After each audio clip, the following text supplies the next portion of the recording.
Bonjour à tous, même si ça ne se voit pas, aujourd'hui c'est le printemps. On va donc s'intéresser à une voiture qui s'appelle Spring, le printemps en anglais.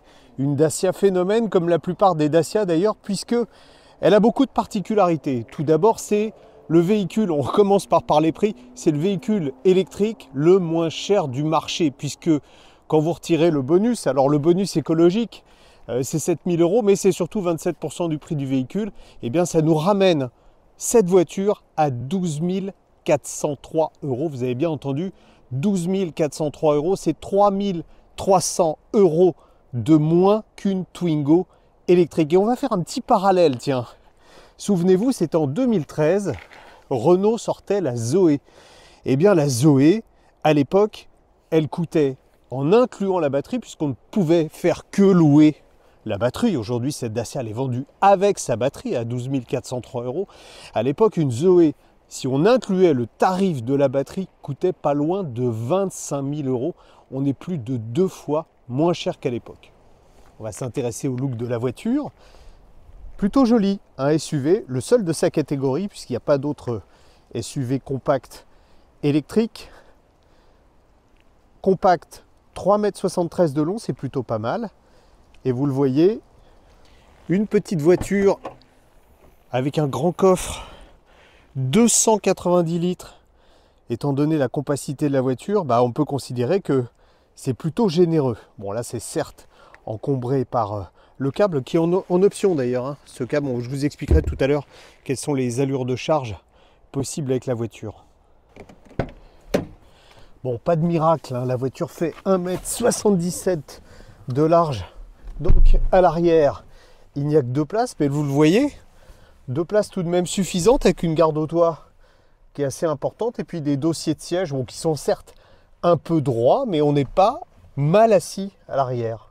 C'est basique à l'avant également, avec un volant qui n'est ni réglable en profondeur ni en hauteur, de même que le siège qui sur cette version n'est pas réglable en hauteur, mais la position de conduite est pas mal, elle est surélevée, c'est ce qu'on attend avant tout d'un SUV. Un mot qu'utilise Dacia assez fréquemment, c'est essentiel, et c'est vrai qu'on pourrait dire que les plastiques ici sont essentiels.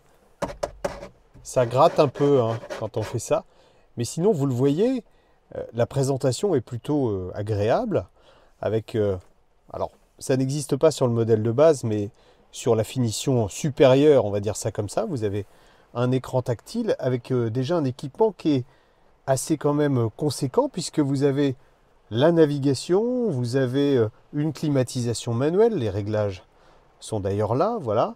Vous avez également un régulateur de vitesse, la radio Bluetooth, port USB, un tableau de bord digital, simple mais complet, vraiment l'essentiel. Vous avez même un petit bouton ici, quand vous êtes sur Apple CarPlay ou sur Android Auto, vous appuyez ici, puis vous pouvez commander à Siri par exemple, lui demander, on essaiera tout à l'heure. Allez, je vous ouvre le capot pour vous faire voir, non pas le moteur, parce qu'il n'y a pas grand chose à voir, mais pour vous expliquer une petite différence technique par rapport à une Zoé, c'est qu'ici, pour gagner en compacité, on utilise un moteur électrique synchrone à aimant permanent, alors que Renault utilise un moteur bobiné qui prend un peu plus de place. En plus, comme la voiture est fabriquée en Chine, il est plus facile sur place d'avoir cette technologie-là qu'une technologie bobinée. Le démarrage se fait avec une clé.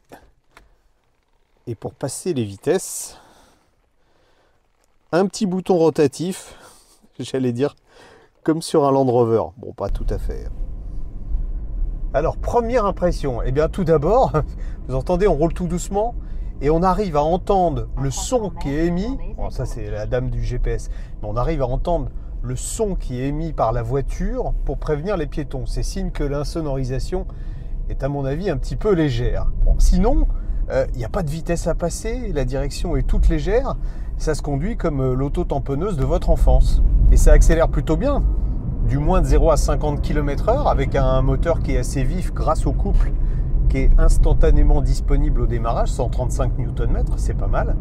Après ça s'essouffle un peu, on fait 0 à 100 en 19 secondes, mais le propos c'est pas d'aller faire des chronos par rapport à une Tesla. C'est surtout une voiture qui est faite pour la ville ou comme ici, pour les petites routes où elle s'en tire plutôt pas mal d'ailleurs. Au chapitre reprise, ça pourrait être un peu mieux également. Voilà, je suis à fond. c'est pas une Tesla. La puissance n'est que de 44 chevaux, ça peut paraître peu, mais en fait la voiture est légère, elle ne fait que 970 kg grâce à une batterie, alors d'une nouvelle technologie. Je vous expliquerai tout à l'heure quand on parlera de l'autonomie ce qu'il y a comme différence par rapport à une première Zoé par exemple.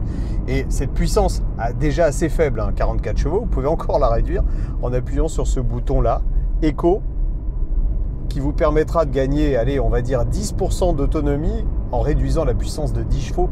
Donc là, sur les voies rapides, il vaudra mieux éviter. Si la Spring s'en tire pas trop mal sur route, on atteint la limite de l'exercice sur voie rapide. Tout d'abord parce que la vitesse est limitée à 125 km/h. Et puis, le bruit du vent, on n'est qu'à 110 là, mais le bruit du vent est très présent. Et il y a quelque chose d'encore plus embêtant, c'est que la consommation énergétique, elle s'affiche en bas sous l'indicateur de vitesse. Là, on est à 15 kW, mais on va dire qu'en régime stabilisé, on a le vent dans le dos. Et quand on a le vent de face, on est entre 20 et 25 kW, ce qui démontre que le moteur n'a pas une efficience extraordinaire. Voilà mon test préféré, un ralentisseur. Hop, ah. Là, vous voyez, on peut dire que le confort de suspension peut être qualifié de sec. Pourtant, il y a des roues, des petites roues, des roues de 14 pouces. Et puis une définition de suspension qui privilégie normalement le confort. C'est vrai que c'est pas la précision d'une Peugeot 208 dans les virages. C'est pas ce qu'on attend non plus avec un petit véhicule électrique à vocation essentiellement urbain. Et la voiture est desservie également par des pneumatiques chinois qui sont pas d'une qualité extraordinaire, principalement sur le mouillé. Je voulais vous parler de la batterie, elle fait 27,4 kWh utile, elle est située sous la banquette passager arrière. Et par rapport à une Renault Zoé de première génération, souvenez-vous, 22 kWh de capacité. En fait, elle pesait 290 kg, cette batterie de Zoé.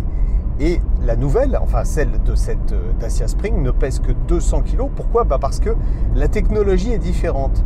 Elle fait appel cette fois à ce qu'on appelle du lithium-ion NMC, nickel, manganèse, cobalt, ce qui permet d'avoir une batterie avec une densité énergétique beaucoup plus importante, donc un poids réduit, un volume réduit.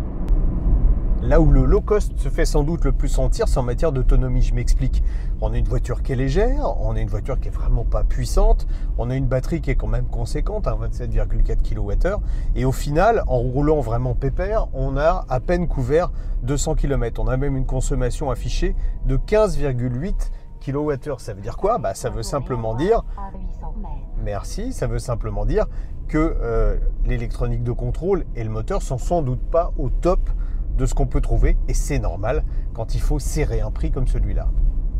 Côté recharge, la Spring vous propose plusieurs solutions. Tout d'abord, la prise classique 10 A chez Mémé qui permet de recharger, ou chez vous d'ailleurs, en 13h32 minutes exactement. Ensuite, il y a un chargeur interne quand même qui est assez puissant, 6,6 kW, qui vous permet de refaire le plein sur une wallbox ou une borne publique en 4h40 minutes environ. Et enfin, en option, vous pouvez, ça coûte 600 €, vous pouvez opter pour de la charge rapide en courant continu. Là, cette fois, il vous faudra un connecteur comme celui-là et vous pourrez charger à 80% en moins d'une heure avec une puissance qui sera limitée quand même à 30 kW. Pourquoi ? Parce qu'on a voulu faire des économies à la fois sur le poids et sur le prix de la batterie. Donc, c'est une batterie à refroidissement par air. Comme souvent, la conclusion d'un essai Dacia, elle est douloureuse pour la concurrence, puisque cette version Confort Plus, avec tout l'équipement, on ne va pas dire grand luxe, est vendue 13 498 € pour un petit SUV électrique qui offre 200 km d'autonomie. On va dire que c'est une nouvelle étape dans la mobilité électrique. Je vais même vous faire une confidence. Je pense que cette Dacia Spring, c'est la 4L du 21e siècle.